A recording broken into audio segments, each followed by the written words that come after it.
What is going on, everybody? I hope everybody is enjoying their week. If this is your first time to my channel, I want to welcome you all. My name is Black Apino, the Apple Guy, and if you're new here, please smash that subscribe button and hit that bell notification. That way you don't miss content when I drop it. And today I'm going to be doing a comparison between my GoPro Hero 9 Black versus my GoPro Hero 7 Black, and whether or not you should upgrade from your current GoPro to the 9. Now, if you have the 8, this kind of applies to you, as well as the 7 and the 8 are almost in the same category. So I guess I'm just going to throw in there, if you also have the GoPro Hero 8, should you upgrade from the 8 to the 9? And I'll drop a link in the description below as to why I didn't upgrade from the 7 to the 8 and why I went from the 7 to the 9. Obviously, with the 9 coming out, the price of GoPros have dropped dramatically. The 7, I believe the 7 Black is now $249 or $200, and the Hero Black is now $250. So if you're in the market for getting a GoPro right now, I would say that it's a pretty good time to buy a GoPro, whether the 7 or the 8. It's really up to you. But the GoPro 9, with it being introduced, it is $450 if you get it without the GoPro subscription, or $350 if you get it with the subscription. And again, I'll reiterate really quick as to what the GoPro subscription is. Basically, the subscription allows you to have unlimited cloud storage for your GoPro videos. So obviously, when you're doing videos, you either store them on the micro SD card that comes with the GoPro, or that you insert into the GoPro, or you can save them onto your phone or iPad, depending on the size limitations of your phone or device. Usually that's probably not going to be a good idea to do, especially if you're shooting at a much higher resolution. So with the GoPro subscription, it allows you to have unlimited upload, so you can upload as many videos as you want and you will not be penalized for it. No, we have to pay an additional price. I believe it is $5 a month or $50 a year. Right now I'm doing the $5 a month, and I'm actually doing that through a subscription through my iTunes account. It's not really being taken from my debit account, but you can use in-app purchase on your iTunes account to actually do this, and it also acts as a kind of a warranty protection plan for the GoPro. So if you break it, something happens to it, they replace it, no questions asked. So that, I think, is definitely worth it.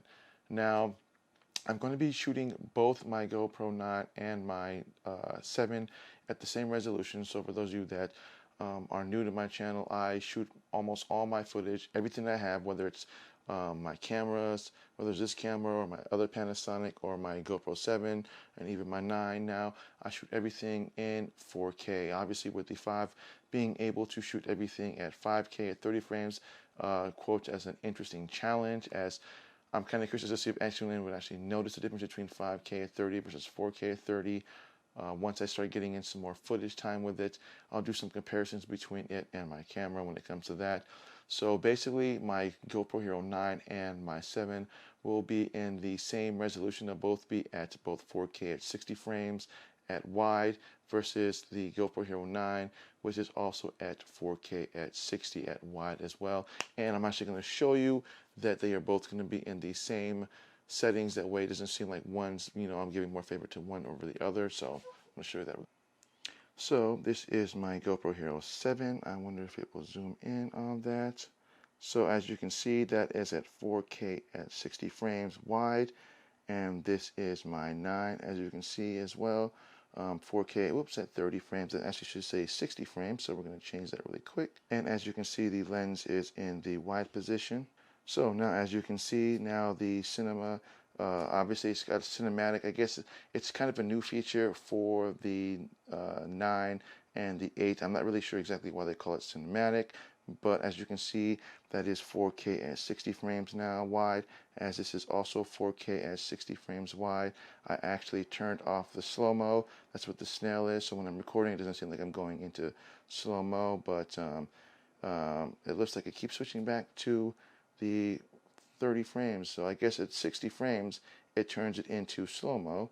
So I actually had to switch it back. So actually, if I put this in 60 frames a second, what will happen is that it will enable slow-mo, which is not what I want. So now that all things being equal, now I am back to 4K at 30 frames wide for the 7, and then 4K wide on the 9. And what I'm going to do is I'm actually going to record from both at the same time. And as you can see, I'm going to be shooting both of these on my tripod mounted with this that I just bought from Amazon. So as you can see, I'm going to be doing both of these from this one, and I'll be doing this both without any attachment. So there won't be any external mic for this or any media mods for this. I will have one later on for the 9 as it becomes available, as I feel the need to buy it.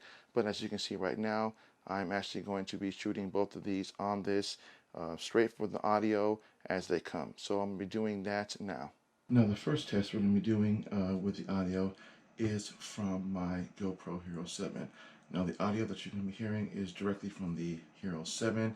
Now again, these are both going to be shooting in the same format, again 4K 30 frames at a wide frame on the 7, and then 4K 30 frames wide on the Hero 9. So that's what it's going to sound like on the 7. Again, this is going to be complete audio, unedited, from both the Hero 7 and the Hero 9. Right now you're hearing the Hero 7 audio. Now this is what the audio sounds like on the Hero 9. And again, the same format that I have on the 9 is on the previous 7. Again, 4K, 30 frames a second in the wide angle. This is what I typically shoot all my videos. Is typically either going to be wide or in linear.